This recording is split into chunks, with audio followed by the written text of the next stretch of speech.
Chelsea Football Club are seriously going to have to consider Mauricio Pochettino's position if this doesn't change. 4 wins from 13, 16 points from 13 games is beyond pathetic. At this moment in time, I like Pochettino, I want Pochettino to stay, but he has got 6 games to save his Chelsea managerial tenure because Bowley and Igbali are going to sack you. And the reason they're going to sack you, I'm going to explain. It is pure finance.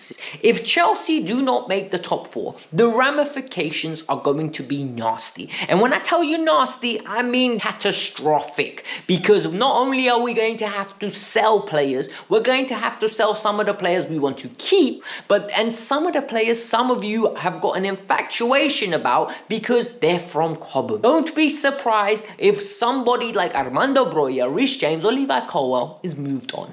Let's get into it. Let's break it down. Let's talk about this like mature adults. Let's go. Welcome to the Kavkas View. It's the night after. So what happened was I couldn't record straight after the game, and boy oh boy was I happy. I gave you guys a post-match review a couple hours later. It went on for 17 minutes, so some of you can understand how much I vented. I'm not going to cover all of that in one video purely based on the fact that A, I don't want to regurgitate for some of you that have already watched it, and B, if you want to go watch the deep breakdown of the game at the end of the video, there will be a link. You can go enjoy it. Number 2, I went on the other side of the coin. A lot of you have been saying, Alex, you need to collaborate a little bit more. And I'm not going to lie to you, Miz really cheered me up. I had a good therapy venting session. Like, me and Miz sat down, we had a good conversation for an hour. His chat was eating it up. They loved it. We spoke about multiple issues: squad building, the individuals in the squad, the ownership, the directors, who's to blame, what can be better. Very good constructive video. So that will be at the end of the video as well. Go and follow that. But if you guys are new here and you made it this far and you're like, this guy seems to know what he's talking about, or he's actually very logical, hit the like button, subscribe to the channel, and let's aim for 1,000 likes. And since Miz posted the video today, 30 of you are new. Hey, I see you guys. Thank you very much for watching. Let's get on with the news. A lot of people are going to say, Alex, Pochettino is not getting the sack. This is clip. No, Pochettino is imminently going to get the sack if things don't change. And that's the reality. The word imminently is key in that sentence. Because we have got 7 games that are going to define Mauricio Pochettino's tenure at Chelsea Football Club. 4 wins from 13 is unacceptable. 4 wins from 13 is mid-table relegation for the level team. And you don't spend the money that Pochettino spent and have, yes, injury problems. Yes, you have squad building problems. But the reality is, Mauricio Pochettino, you need to do better. I like Pochettino. I think I've seen patterns of play. I think I've seen a rejuvenation of certain members in the squad. I think I've seen that some players have developed. I see the players like him. So for me, I wouldn't sack him. But the next 7 games are where I potentially flip. We have got Brighton at home. I expect a victory. Manchester United away. I'll take a draw. Everton away. If we draw with United, I expect a victory at Everton away. Sheffield at home. I expect 3 points. Wolves away, I'll take a point because this is Chelsea in 2023. Sadly, it's the new team. Palace at home, I expect a victory. Luton, I expect a victory. That gives us 5 wins. 5 wins from 7. If you can get me 5 wins from 7 and maybe 2 draws or maybe a draw in there, that will give me approximately 16 points. That will take me to 32 points after 20 games. Is that good? No. It is horrible. However, it is respectable in the sense that we're recovering from a bad situation. We're judging from the standpoint where we are now rather than where we were at the start of the season. So it's a phase of we're going to get better in the second half of the season and potentially make top 4. The problem here is, and I think people aren't understanding, is the ramifications of not making top 4 are massive. Not making UEFA Champions League or even Europa is disgustingly peak.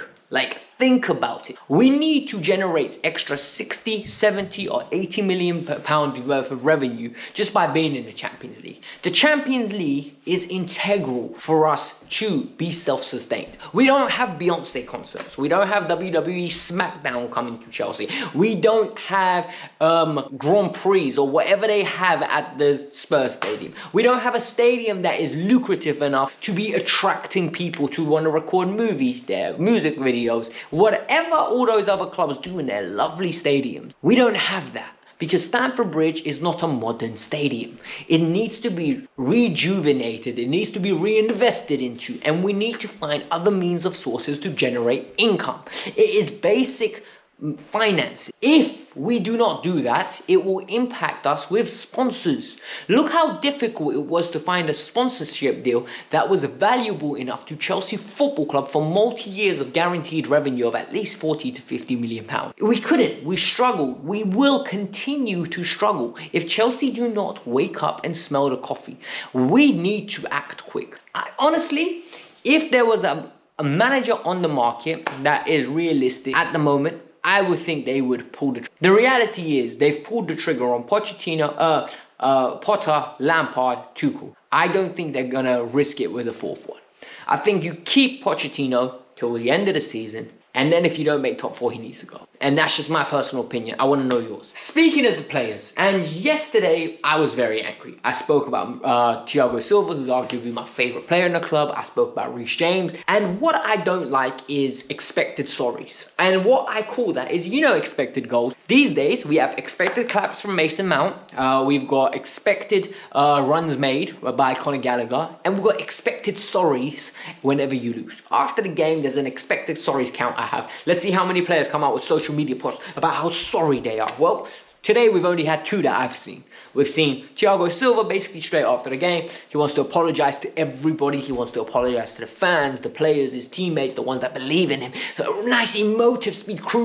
He's hired someone with a creative writing degree that's going to give him a nice little paragraph that he can put under his Instagram post because it means so much to all of us. Reece James as well came out with a lovely little paragraph. You need to support us. Big man, just because I don't accept your apology does not mean I don't support. I think Reece James is bloody amazing. I think Reece James is the future of the club. I think Thiago Silva is integral in this team. I am not dropping Thiago Silva. You drop Thiago Silva, you lose all the experience that you have in this team. What we need to do is demand better. Because they are better. If you're dead, like Robert Sanchez, if you're rubbish, like Cucurella, if you are an average baller, like Conor Gallagher, I don't expect better. I just give up. Like, I really don't. I just say, can't wait for you to be sold. But when you have talent and when you are potentially world-class, the way I call Reece James, or when you are a great player, even at the age of 39, as his wife always reminds us, Thiago Silva has to do better. We love him, we respect him, and I expect better from him. That's the difference. I don't expect greatness from Disasi. I think Disasi is average. I expect better from Thiago Silva, even at his current state. So, please, less expected sorries, more expected performances. Let's just put it as that as a metric, okay? Hopefully next week we beat Brighton. I am absolutely crapping myself. Then after that, we'll take it one game at a time. That's all I can say. Hit the like button, subscribe to the channel. Like I said, if you go and watch my review, I greatly appreciate it. If you guys want to go watch my collaboration with Miz, go watch that as well. Hit the like button, subscribe to the channel. Let me know your thoughts. Peace out, I'm out.